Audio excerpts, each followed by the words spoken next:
and Cuzzo Smitty. So we initially was going Ross, the owner of the security company, was initially going to jump on and was going to go and address some of the issues and some of the shit that was said about the situation that went on downtown. Some came up for Ross, family first. So we're going to address his side at a later date, okay? So me and Smitty, we're going to talk about just a little bit of that. So this is called DollaZone Lounge, right? So me and Smitty are the commentators, the hosts. So we're going to be talking about a good bit of sports stuff and feeding off each other. So y'all give us grace. We're going to try to get this rolling, okay? So my wife is going to read off some questions. Just to initially address the situation downtown. It's going to be real brief and quick. And then we're just going to go from there, okay? All right. One of the biggest criticisms online was that security personnel appeared to be standing around while conflict was escalating. What was actually happening from your team's perspective in those moments?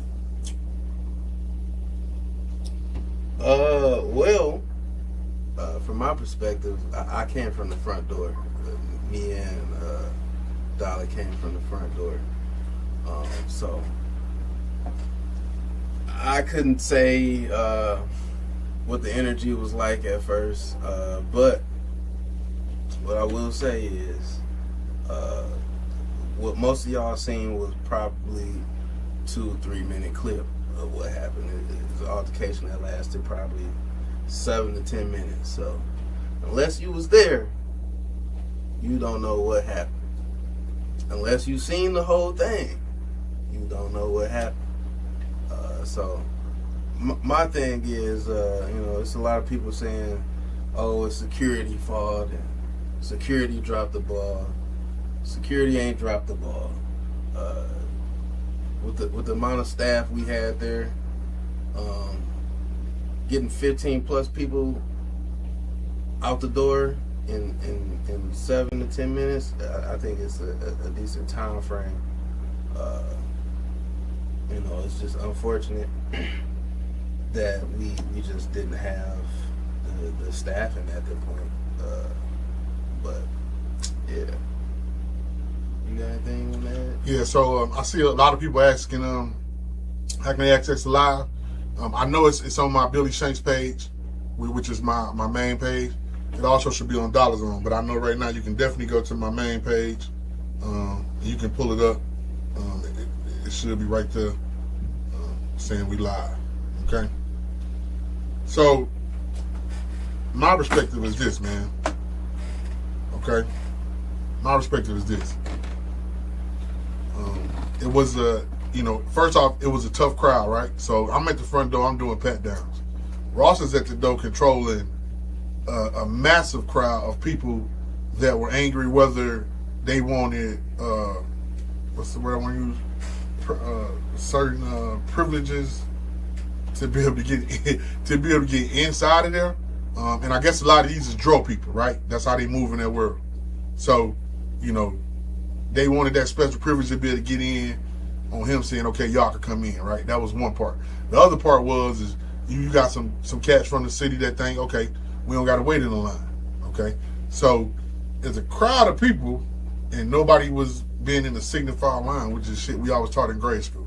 So that's where the chaos came from, okay? So that's what I seen. We were short-staffed, okay? We were short-staffed, right? I usually just help Ross do this when I can, right? I'm not even a regular that's there week to week, usually month to month. So that's my take. When they came, a female came, a worker came and said there was a situation going on inside. The only thing we did was, me and Ross was trying to figure out, should he tag out and go? I told Ross to stay at the door because he was handling the door good. And that's a whole nother monkey of his own. I mean, he's great at handling the door. So, and then I went and was responding to the situation. So that's my piece on that. People often assume security should immediately jump into every altercation. Can you explain the balance between de-escalation, company policy, legal liability, and officer safety? So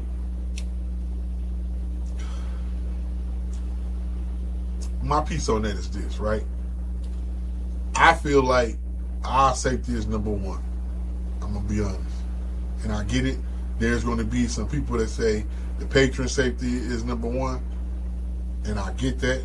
I think it's very close, but I think when a mass group of people in an establishment that is not set up right for the number of people that you have in there, crowding the bar where there's no room to move around, we got to make sure we good too, you know? Right? We got to make sure we come on to our families. So that's how I feel. Now, there have been other incidents when I've worked down there, when Smitty was working down there. We had put people out, and it was able to do it. It was quick. We was able to remove them because it was not crowded in such an overhaul, right? Or it wasn't the same crowd. I'm not gonna call out the crowd, but what I will say is most of the time it's not the same crowd that was there on Saturday. But also, we got kids, man. We security, not police officers. We ain't sworn no oath to uphold the Constitution or defend people's rights. We security. I'm not dying for y'all niggas. Real talk. But at the end of the day, like I said before, man, we did the best we could with what was it, 4 of us? Nearly 4 of us. That's insane. That's insane to have 4 security guards for 200 people. So That's 50 people per person. That's insane. And I wasn't gonna go over the edge with this shit, but I ain't gonna say the owner name, but to the owner, that's insane to allow. I'm just say that. I'm gonna leave it at that. So looking back at the footage and hearing all the reaction from those present and not present, what do you think people misunderstood the most about your team's actions that night? To the people that wasn't there, you have no idea what happened.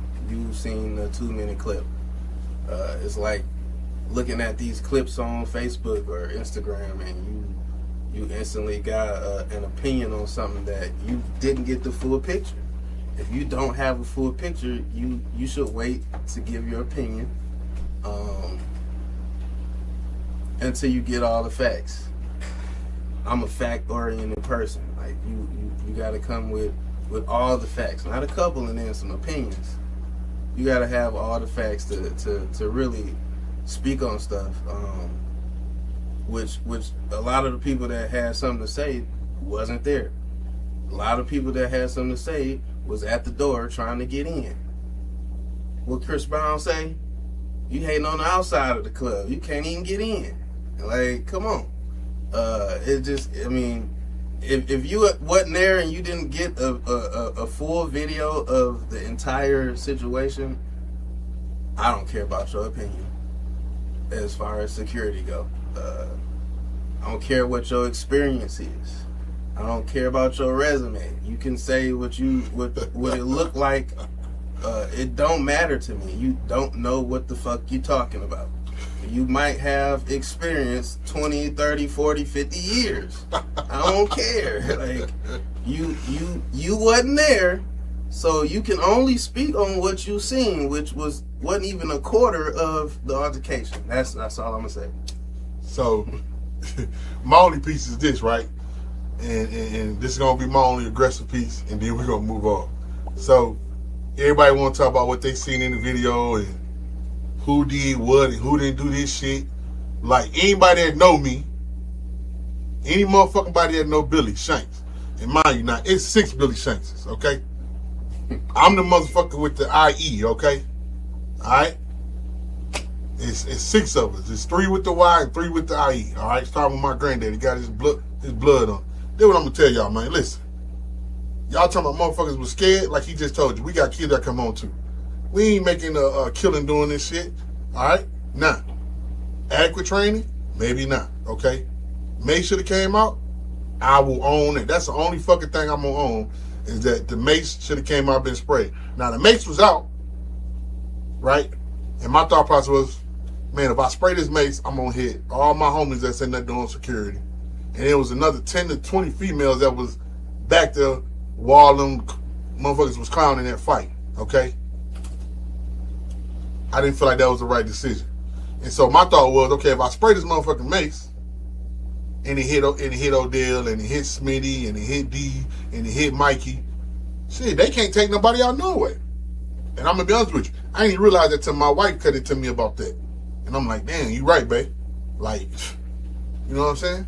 So the other piece is this. It was people in there that were involved in altercation, but what I'm gonna say about these cats, these some outstanding dudes, I think they was brought into it just on like being in the mix and being back there in that crowd. But it was a group of motherfuckers, about 6-7 motherfuckers, they was trying to leave and get up out of there and de-escalate themselves. Now they had already been fighting, but they were trying to leave. There was no other access for them to leave that building. So the second, third wave of that shit that happened that night would have not happened if the owner had shit set up right for another exit for people to be able to exit out of. Real talk. Okay? Now, anybody that think motherfuckers scared, you hit my inbox. Like I told Tamar, I don't even travel in this world like that, right? It's me helping Ross, right? Ross is like my brother. Our mamas are sisters. So, that's my piece on that. Well, moving right along. Okay. So now we're going to get into the NFL stuff. Okay. Yeah. All right. The DollaZone, baby. For the NFL trades, we've seen several blockbuster moves across the NFL this offseason. Which trade do you believe will have the biggest impact on a team's Super Bowl chances, and why? I mean, we jump right into the Myles Garrett trade. Blockbuster.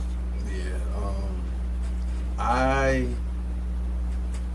like the trade. I didn't like it at first, but the reason I didn't like it at first, I felt like they could have got more draft capital.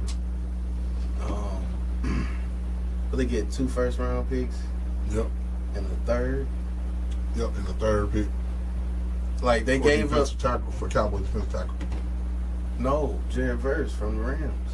Oh yeah, you're right. Shit, I'm tripping. They gave up more than that to get Deshaun Watson for him to sit on the bench. Right. They gave up 4 first-round picks, 2/3 or 2/4, something like that, for Deshaun Watson, and you basically gave the best defensive player in the league for the past I don't know how many years away for half of what you gave up for Deshaun Watson. So wow. That's my opinion on that. I think obviously the Rams upgraded for the edge rusher. Jared Verse ain't no slouch though. Not at all. I like Jared Verse. I think did he make the Pro Bowl? He did make the Pro Bowl. Okay. Yep. So you got a Pro Bowler plus a couple first round picks, but I mean, I felt like they could have got more. That's just my opinion. Gotcha. So I think Miles should stay where he was at. That's my opinion. I mean, he was a man where he was at. But you know, I guess if you're chasing the bag, you can't be mad at him. I just think Cleveland's going to be a very much improved team going into this next season. So that's my take on it. I don't think he was chasing the bag. I think he was chasing the ring. So you think he'll get a ring with the Rams? He will before you get one with the Browns. The Browns ain't even got a quarterback. I mean, they got a quarterback. They don't have a solidified quarterback, I should say. Oh man, you sound like okay. So you saying so the quarterback they got now? So Deshaun's still there. They still got Deshaun ain't did nothing since they still got since that Shador, one season that he was. Shador. Okay, Shadur. I'm a Shadur fan. I am too. So shit. I want to see I what he think can do. I think Shadur. Once they tell him he the man, I'm telling you that shit finna take off. I hope so. They got to put some weapons around him, and they need about 1 or 2 more offensive linemen to protect him. Because you see what happened last year. Like I said, I'm a Shadur fan. I hate how the NFL did him. Right, fuck him He over. definitely ain't no 5th round quarterback. Hell no. I can tell you that. He definitely better than that motherfucking Oregon quarterback. I definitely. Gabrielle, what, Dylan Gabrielle? Yeah. He wasn't Soft far butter, no off. biscuits. He wasn't far off from Cam Ward. If he'd have had the same preparation in practice, preseason, offseason as Cam Ward, I think that they would have had comparable seasons, or Shadur would have had a better season. Facts. All right. Sometimes the biggest trades aren't the biggest names. What's one under the radar move that football fans aren't talking about enough? I think Isaiah Pacheco to Detroit. Oh, that's the receiver, right? No, that's the running back from. Oh yeah, from from the Chiefs. The Chiefs, okay. Yeah, I'm thinking about the receiver. I think that was a solid pick. I think so too. When you got rid of what's the other running back they had? I'm not a Lions fan. The little short, stocky dude. Yeah, I'm not a Lions fan, so Not give me Gibbs, some but grace. damn, what that boy name? But yeah, I think it was an upgrade from him. Getting Pacheco. I mean, I like using him in Madden, so you know. Yeah, Pacheco nice shit. Yeah. He's a nice addition. You know, it's almost like thunder and lightning shit. You know what I'm saying? Coming in. It's like lightning and lightning now. Yeah. Because he can't go there. He will take it there. Yeah. So. Looking at today's NFL, do teams give up too much draft capital, chasing immediate success, or is being aggressive the new formula for winning championships? I think this shit the new formula. Like, I think it works for a lot of teams, but I think it's really based on the front office. You know how the front office moves. You know, if you take Jerry Jones, for instance. Now, granted, that shit ain't worked lately. But back in the day, and then when they had the horses and the Emmets and the motherfucking Dale Johnston, I mean, that aggressive shit worked. But he built, you know, that, but they could build super teams then too. So I guess on the other flip side, that is, with how big the contract is now, you can get lost in the sauce. I mean, when was the last time that worked? That's a good question. You could say the Rams, they last championship, shit. Right. And you can't say Brady because Brady had complimentary players with him when he was with Brady. I don't ever think Patriots. Brady had a team that came through trade where they just stacked the team. I don't think he ever had a stacked team. I think the only time where it was semi-stacked is when they had Moss, but I don't even think they won that year when he had Moss. So I don't know, man. I'm kind of opposite. I don't think that's the formula. I think they taking the swag of the NBA of trying to stack teams, which that really hasn't worked. You could talk about the Knicks, but the Knicks ain't necessarily stacked. They just they got a lot of trades put together to build a team, not necessarily stacking. But as long as I'm old school when it comes to football and it comes to winning, I think it's all about your culture, it's your coaching, and you gotta have some luck. You gotta have luck to win championships. Yeah, a little luck never hurt nobody. Yeah. All right, man. Okay, we're gonna move on to DollaZone Lounge questions. Yeah. DollaZone has grown from just gaming content. Now you are into interviews, podcasts, and community conversations. What's your long-term vision for DollaZone Lounge and DollaZone Chronicles? So, anybody that know me know, I just started this journey. I only think it ain't been 3 months after that. So it hasn't even been 90 days. but I see something great in the future. So really turn it into a whole media enterprise, right? To the point, eventually, I want us to do like a radio type show. You know what I'm saying? But just create more content. And right now, we're just trying to build up our network, right? Build up our followers, right? So we have 3 different avenues of what we in, right? So the DollaZone entertainment piece is, okay, we have DollaZone Chronicles. So that's basically based on family dynamics, right? So like every couple of weeks, you'll see a podcast type interview, like I did with one of my daughters. Me and my wife, we did one. We talked about marriage, different things in marriage. The next one was probably going to be with probably with a good friend, or either Ross will be on there. So that basically just create content based around family and just how we move in the world and different things that affect us in our family, right? And how we embrace that change, as well as the good and the bad that comes with that. So the other piece is the DollaZone Entertainment is we have what we do is the gaming world, right? So it started off like me tracking my gaming journey from a beginning gamer to trying to become a pro gamer. We kind of done tweaked it to where now I am a CEO of my own gaming enterprise, right? So anybody that's familiar with Discord, so you go in there, you build a server. So right now we have 3 different servers. We have the recruiting assembly that we got, right? So basically we go in and you have to pick a 1-star team and you recruit, right? So you're building your squad, but it's basically built to recruiting and coach mode where you can make any roster adjustments, okay? We don't do sim, we don't play the games. We do a couple other tweaks to it. And we also have the NCAA Football League, right? So we have 2 different ones with that. We have one on Facebook Messenger that we do, and that basically is like a three and a half star team that you got to pick. That's in collaboration with my cousin Corey Ezel. Shout out. That's a 2-3-1 NCAA reboot league, right? So we also have the DollaZone Builder League, right? Where you got to pick a 2 or 3-star team, right? And you got to basically build a team, okay? We have a Madden that we're doing. So that was going to kick off when 27 dropped, okay?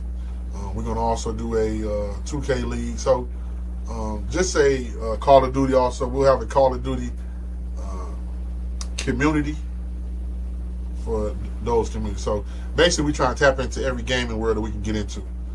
So those are the games that I like to play that we can get into. We might get into more, but that's where we at right now with that.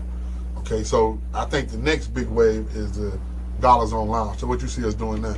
When I tell you that we're going to perfect this, we got so many ideas, locations, and different things that we're going to do, topics we're going to talk about. It's going to be centered around sports, but it's going to be hype talk around sports. And we will address some shit in the city. Like we just addressed the shit downtown, right? We will be interviewing business owners, right? Getting their perspective of starting their business and where they're looking to go. So we're going to tap into a whole lot of shit with the Dollar Lounge. Like sometimes we'll be on site, so at different places. So I think that's going to be the next big thing that we do. And we're just building it up, right?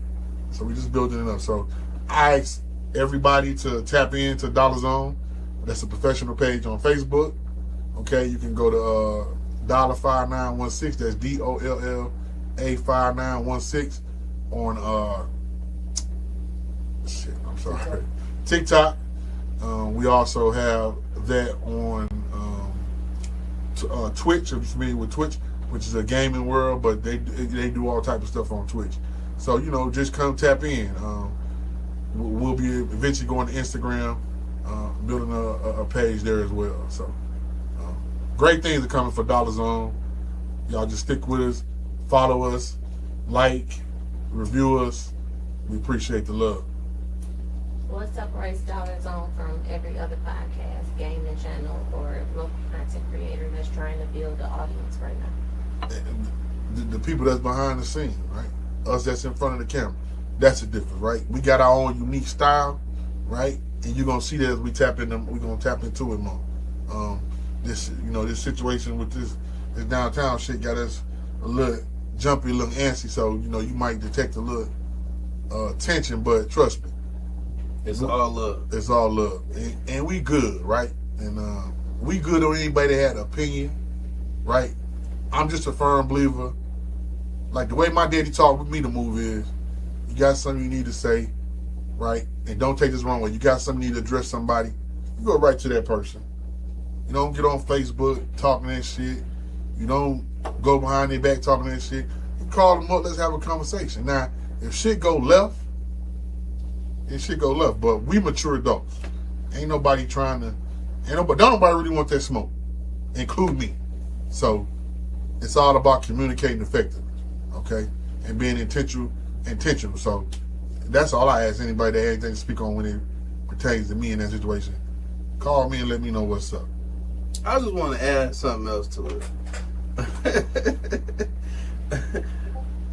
My thing is, man, a lot of y'all on Facebook talk about tearing down black business. The security company is a black-owned business. A lot of y'all had negative opinions against the security company, and sure, you're entitled to have your own opinions. But if you're gonna have that same sentiment about another person that you feel like was tearing down another black-owned business, then have that same sensitivity when it comes to this black-owned business. Right, and I'm gonna piggyback off of it. And this ain't even aggressive. This is being proactive and being productive and speaking life into our people. All right, so we all know Ross owned that security company, right? We also know there are several promoters in the area. There are several DJs in the area. There are several businesses in the area. We've also known you guys have had your struggles in building up your brand and your company. Whether you was under scrutiny or not, I don't know. I can only speak for this situation. All I'm saying is give a brother a little grace, right? He's allowed to make a mistake. My thing is, it ain't how you start, it's how you finish. Same shit we was talking football. Shout out Big Reds of Lund. It's how you finish. It ain't how you start. So I just think giving that grace and giving constructive criticism, which we end up getting after we had some conversation with people, one-on-one conversation with people on the phone, you get a better understanding of that, man. And at the end of the day, we as minorities, man, we got to know how to go out and have a good time without putting the spotlight on us. Period, man. You know what I'm saying? Like, we just got to do better, man. Like, all the way around, all ages, all demographics. We got to do better and we got to teach better. You know what I'm saying? Some of them young brothers that was involved in the situation, some of them had valid reasons, man, to be doing what they was doing. I get it, right? I don't know what started it, but some of them had valid reasons, and some of them removed themselves from the situation after they had initially addressed whatever it was. I'm telling you, some of them did. Shout out to them dudes, man. So it's just unfortunate it happened, and then at that time, at that night, if that would have been happening a couple weeks earlier, or, when we could have been deep or it wasn't as crowded, then it'd have been a different thing. I mean, hell, Smitty was outside breaking up fights. He tackled the dude outside before that, that's what even happened, and scuffed up his whole knuckles. I mean, just, man, you know what I'm saying? Breaking up stuff, so, what I would like to see, now on the flip side is, right, and I feel like nobody, from what I've seen, and I don't even be on Facebook like that, like I said, I really travel in a whole different world. But what I would like to see is, where's accountability? Where's anybody talking about how did it start? Why did it start? And where those individuals that hold those individuals responsible for their actions of how all that shit started? Yeah, I had a couple personal conversations with people one-on-one. I said the same thing. Y'all got opinions on everything except for the reason it happened. The people that started it. The people that was involved in the situation. Y'all got an issue with Jody saying or what he didn't say. On the I ain't mic or gonna get whatever. in Whatever that was. because I ain't here. I don't know. So, Right. but y'all got issue with what he said about other clubs or bars, whatever. But nobody, I ain't seen one person say nothing about, y'all niggas gotta stop nigging. I ain't seen it. So, but yeah, that's all I gotta say. I'm through talking about that situation. I done had conversation with a couple people, one-on-one. I don't think that their opinions would be the same if there was another conversation about it on live or in comments or whatever after the conversations that I had with these people. I'm sure he'll say the same thing. Yeah. So, yeah. And aftermath of that was some really productive conversations that give you a different insight. So when you're an adult, man, and you step back and you take your emotions out of things, you can see stuff through a different lens. Like my wife had a different lens, Tamar had a different lens, and then when you factor all them that different lenses in, then you okay. I see what people talking about. We do gotta take some accountability as security. Mm-hmm. Everybody got to own their part, take accountability in what went down. But what I will say is, hopefully that situation get fixed, man, and y'all can go back to having a great venue, and people can come out to having a good time at the Western, because I like the spot. I love it. Like, as far as just being a nice, welcoming, nice place to go into, man, and have a good time. Like, I love that for people. You should be able to have that, man. But with that being said, we got a coach mode that we got to do. Another part of the DollaZone that we do. We do coach mode. We'll get into that next time. So, my wife is just gonna have some just last remarks for us to come in on, and then we're gonna tap out, y'all.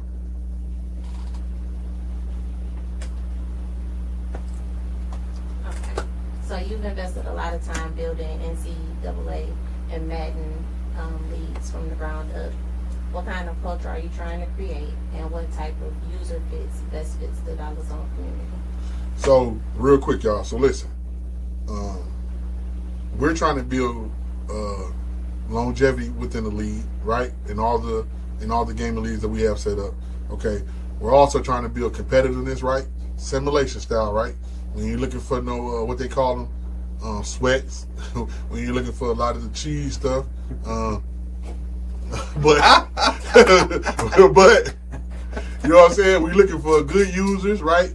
Good coaches that basically want to do it, man, and win the right way. Now, with that being said, we bringing our first tournament to y'all, right? In June, right?